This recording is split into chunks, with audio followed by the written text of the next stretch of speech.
thought it might be fun to do some ship-specific videos, and I'm starting with Zoltan B just because I have a fun trick that I want to show off. But I guess before we get to that, I should say something about strategy. Basically just save 100 scrap and upgrade your shields as soon as you possibly can. This upgrade is really important. If you jump into an asteroid field with offensive drones, then your Zoltan Shield is just gonna melt. And then you could just lose. This ship doesn't start with long-range scanners, so you can't see asteroid fields coming. And then after that, after you've got your shield online, you don't really need to spend more money on shields. So doing this is probably a bit overkill. I'd rather look for another weapon or hacking, say, some offensive improvement. One other minor weakness of this ship is this area around the back is vulnerable to boarding, specifically event boarding. So I would start this engine Zoltan indoors, and then you have to remember to move them back. But also the venting is bad. You don't really want to vent through doors with your crew standing there too much. And it can be slow to vent into these rooms. So one thing you can do is this. Just prevent. And then shut the doors and wait for the oxygen to refill to about 85%. And then jump. And if you start battles like this, then you can vent much more quickly. So you'll see the sensors room is venting pretty fast here. Basic combat on this ship. The main thing is that you should be targeting your ion blasts at the enemy weapons room, not the shields room. Also, there's a couple of details to note. I'm not delaying them at all, so you might think, well, the Pike beam's not going to be ready by the time the shield comes back up, but it actually will. Notice both our shots hit, so we took down one of their weapons for a while. And there's a couple of details to spot here.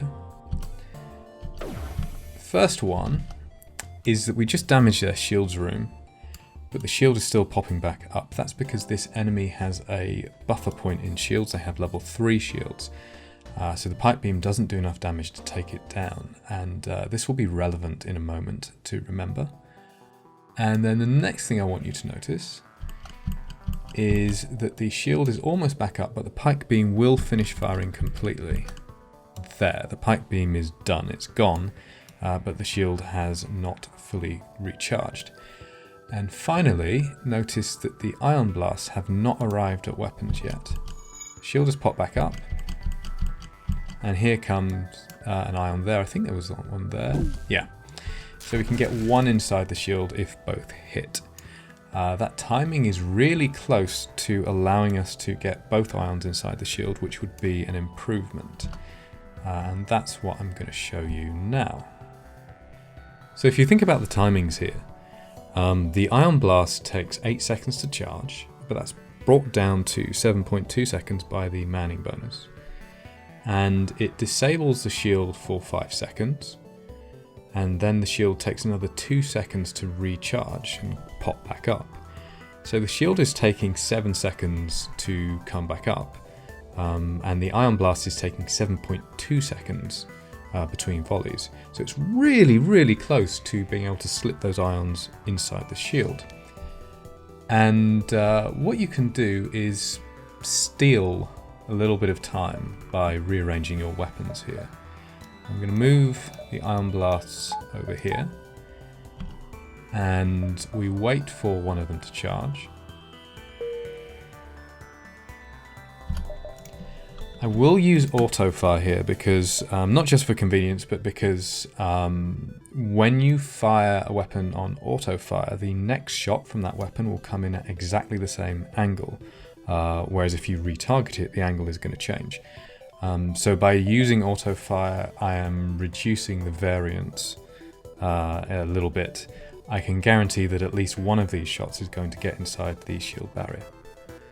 Anyway, we wait for it to be almost charged, and then pause carefully. See that charge bar is just reset. Now I move the weapons. and then fire this one. And what you'll see is that 2 shots are going to fire from this gun up here, like so, very close together. And then we move the pike beam forwards, but watch, or rather backwards, but watch that the pike beam has got depowered. That's because you have a Zoltan in the room and they're doing weird stuff with the weapons power. So we repower that during pause.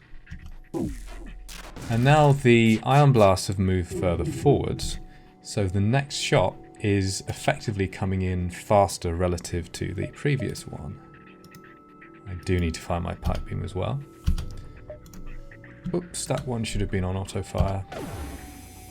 You see the shield is popping back up, but we got both ion blasts inside the weapons, and their weapons are now ionized for 10 seconds. And we can even repeat the trick if we want to. Move the weapons around. Swap them again. Swap them again.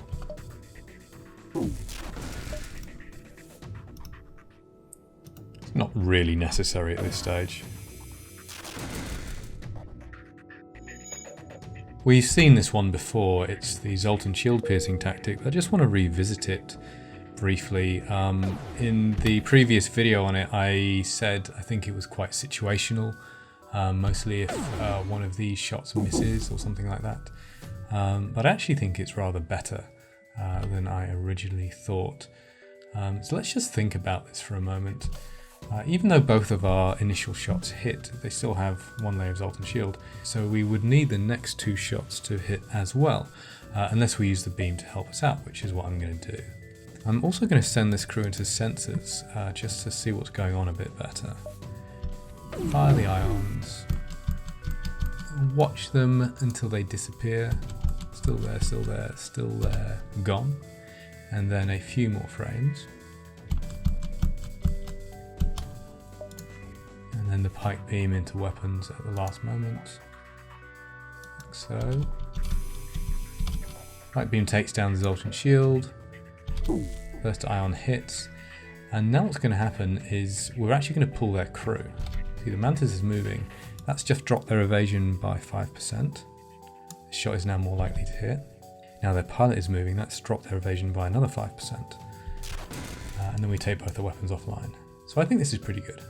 If we encounter the same enemy when we have our shields upgraded, then we can actually get a crew kill very easily just by ionizing their oxygen.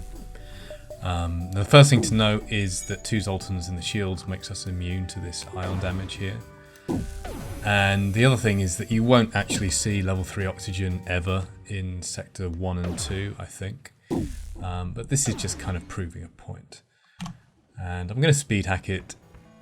It'll take a while, so I will skip to the point where it actually works. You could be here for quite some minutes. First you need to get some crew training. What I'm actually going to do is wait until it gets a bit pink and then do this.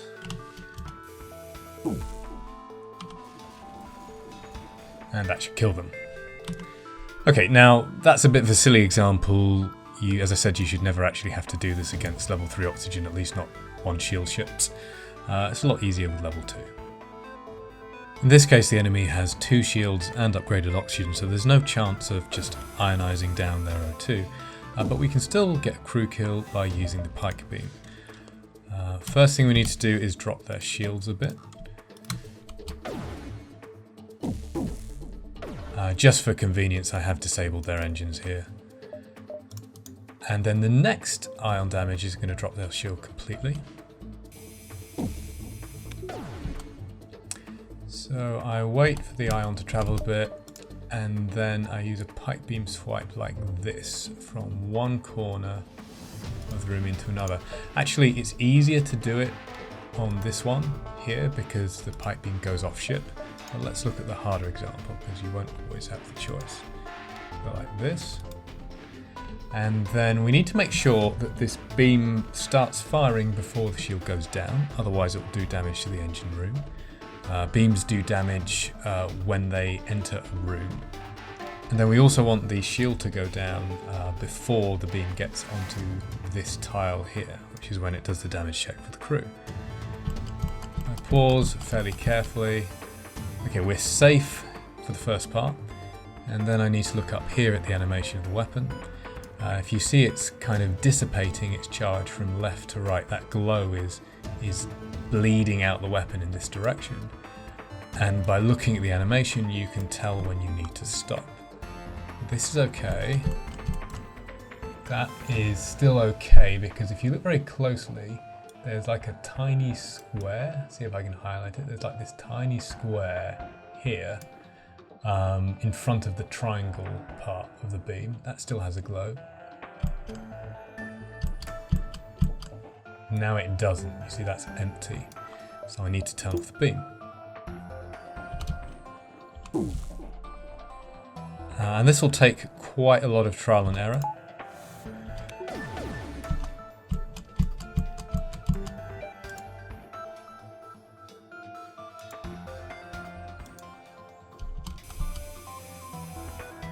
Okay, so the iron's about to hit. We look at the beam.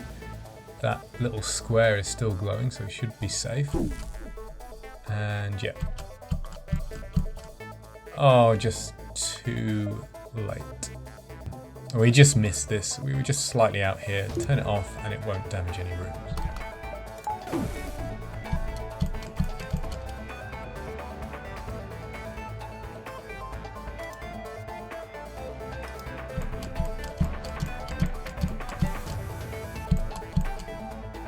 Okay, this one should work. So we see up here that that little square is not drained yet, so it is safe. Yep. Turn it off. The timing of that is very difficult. You will need a lot of patience. And that's all there is to it. You just need to keep doing that until you die of boredom or old age, or alternatively you get the crew kill.